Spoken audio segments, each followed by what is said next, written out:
Jadi untuk mencari siapa pemilik akun dimanapun itu sebenarnya sederhana. Ya, ada dua pendekatan yang bisa kita gunakan.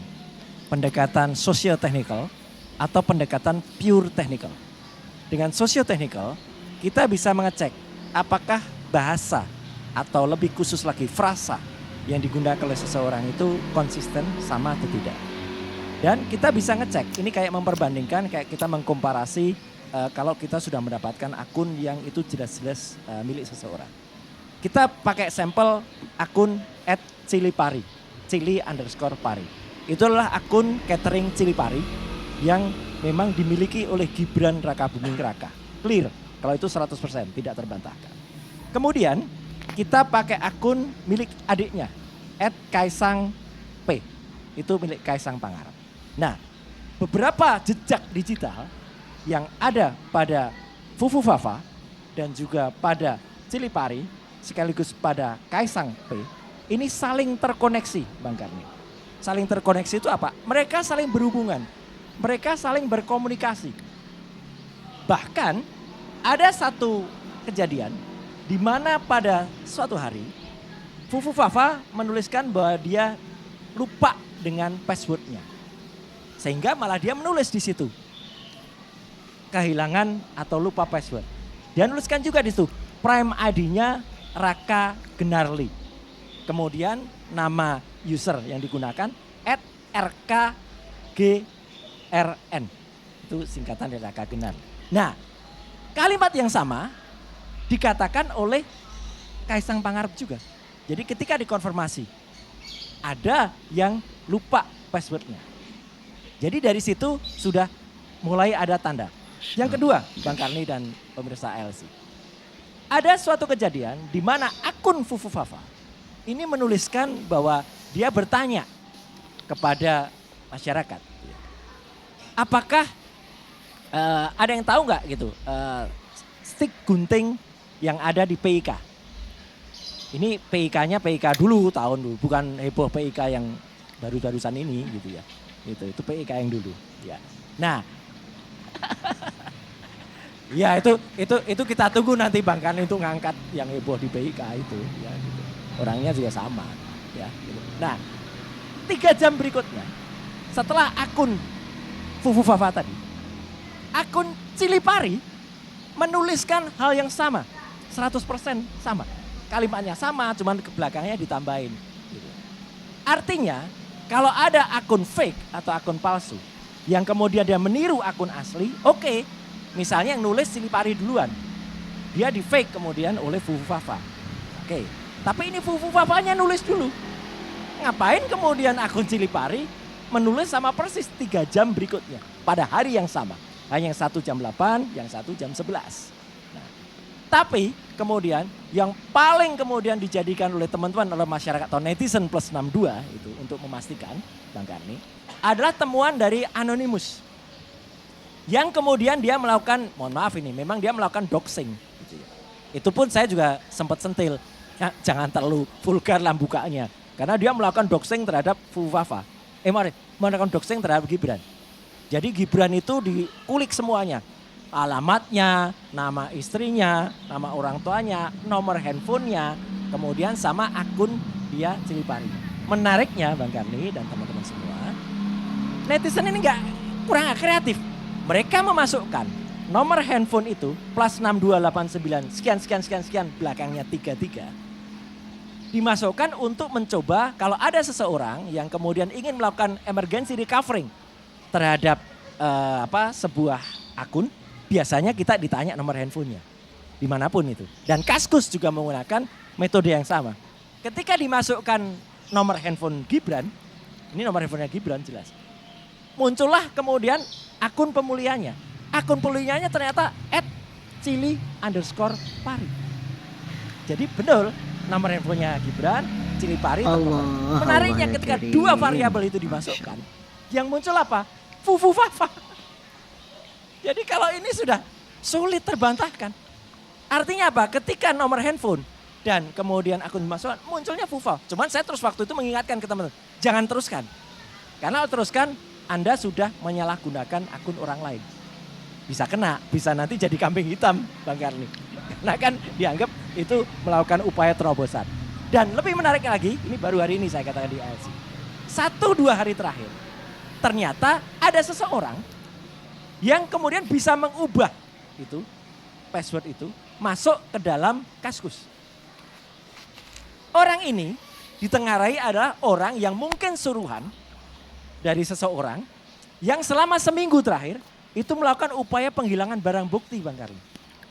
Fufufafa itu melakukan postingan itu ada sekitar 5.000 postingan. Mulai tahun 2013, 14, 2018 sampai 2020. Itu juga ada. Dan baru dalam seminggu terakhir ada seseorang yang masuk sebelum diketahui itu dibuka oleh Anonymous. Dia sudah menghilangkan sekitar 2.100 postingan.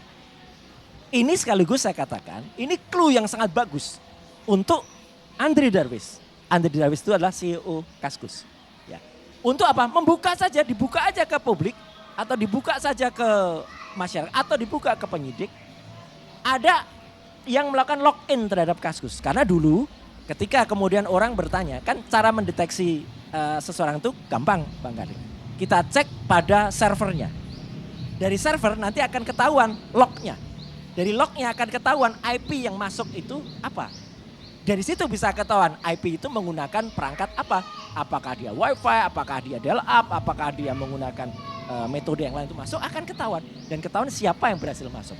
Oke lah, dulu pernah ada, 2014 kan sudah terlalu lama, gak bisa dibuka lagi Kaskusnya. Oke, 2024 ini ada yang barusan masuk itu seminggu terakhir. Bahkan ada yang 2 hari yang lalu menggantikan nomor handphone yang belakangnya 33 tadi. Ini nggak mungkin kalau bukan pemunya yang ganti handphonenya.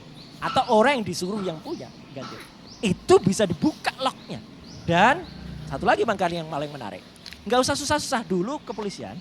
Itu kalau mengungkap akun seseorang. Kalau itu di IG, Instagram, kalau itu di X atau Twitter. Itu minta izinnya atau buka servernya di luar. Kaskus ini memang dibuat pertama kali di Amerika oleh 3 orang. Andri Darwis dan 2 temannya ketika menyelesaikan tugas akhir. Semenjak tahun 2006 sampai 2008 ketika habis terkena virus namanya virus Brontok waktu itu.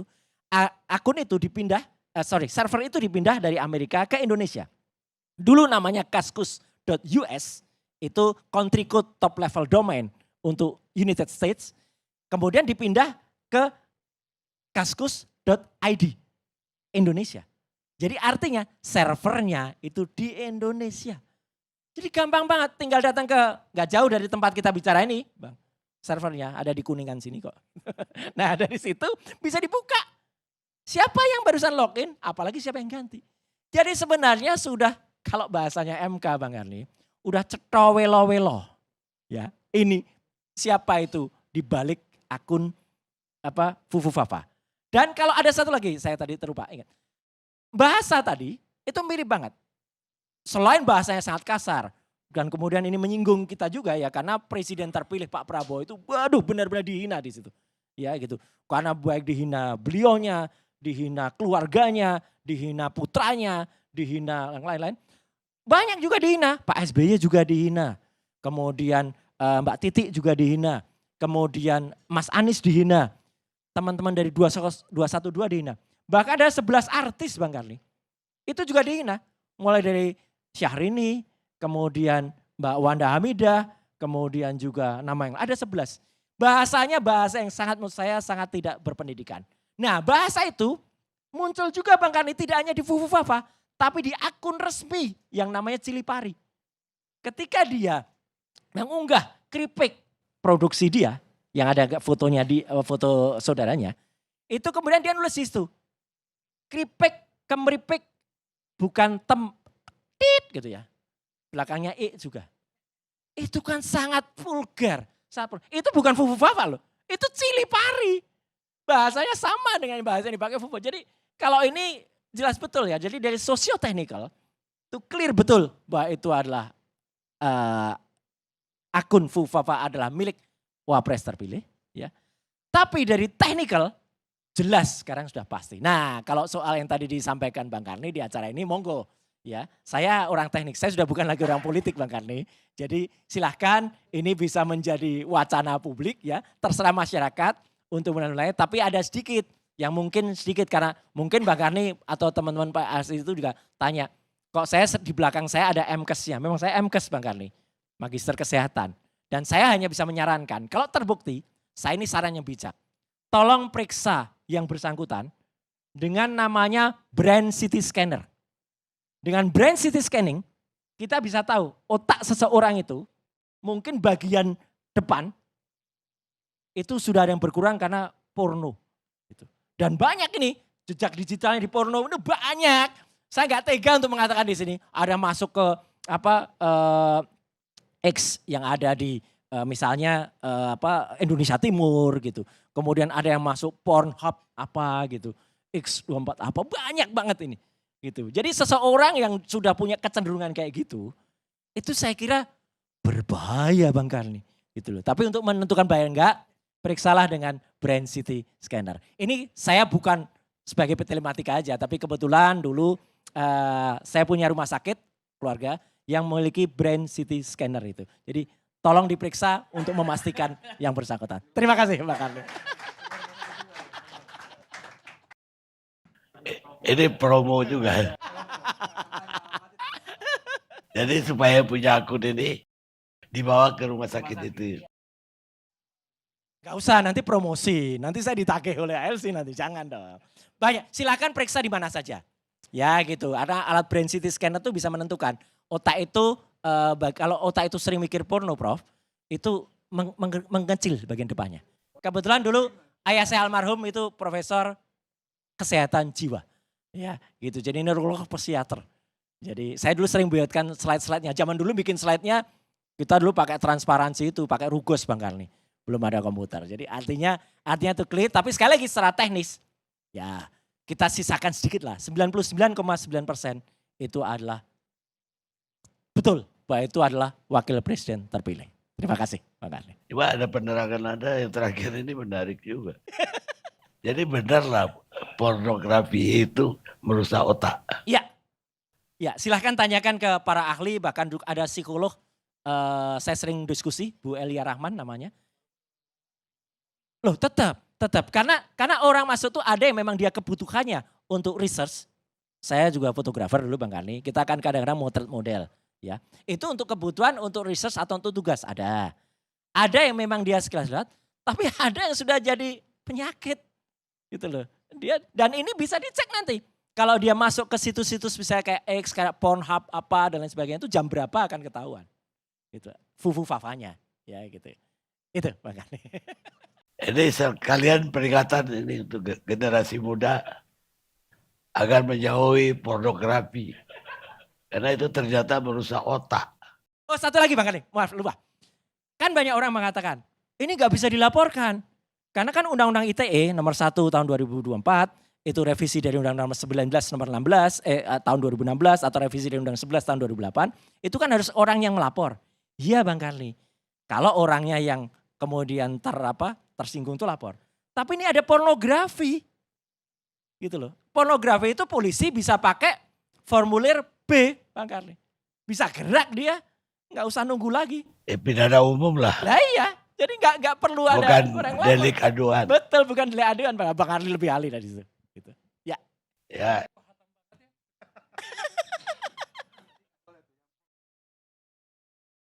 Pakai mikrofon, Prof.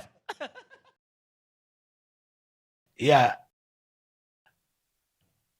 Ada bisa tahu nggak apa sih arti pupu apa? Fufu-fata itu kalau menurut apa yang saya cari, itu adalah istilah yang muncul dalam komik-komik Jepang, anime, betul ya Pak Fasari. Yang memang itu ejekan gitu loh. Ejekan atau hinaan. Iya, jadi itu memang Fufu-fafa. Memang sekarang banyak yang pakai Fufu-fafa itu untuk tahun 2015, itu yang bikin lagu Fufu-fafa. Bukan yang terakhir-terakhir. Ya. Tapi bukan itu, artinya Fufu-fafa itu ejekan. Dan ini maksud saya agak masuk Bang Karni. Kalau dengan orang yang suka baca komik. Kan katanya masa kecil dia nggak pernah diajarin di rumah baca literasi. Najwa itu, sahabat kita Mbak Nana kan mewawancarai yang bersangkutan. Katanya sekeluarga tuh dididik dari kecil tuh hanya main PS sama baca komik. Ini kan gawat kalau masa lalu kayak gini. Gitu loh. Ya tapi seterusnya nanti biar pakar-pakar hukum lah gitu. Saya hanya memberikan anu aja. Telaah-telaah teknis saja Bang Karni. Itu.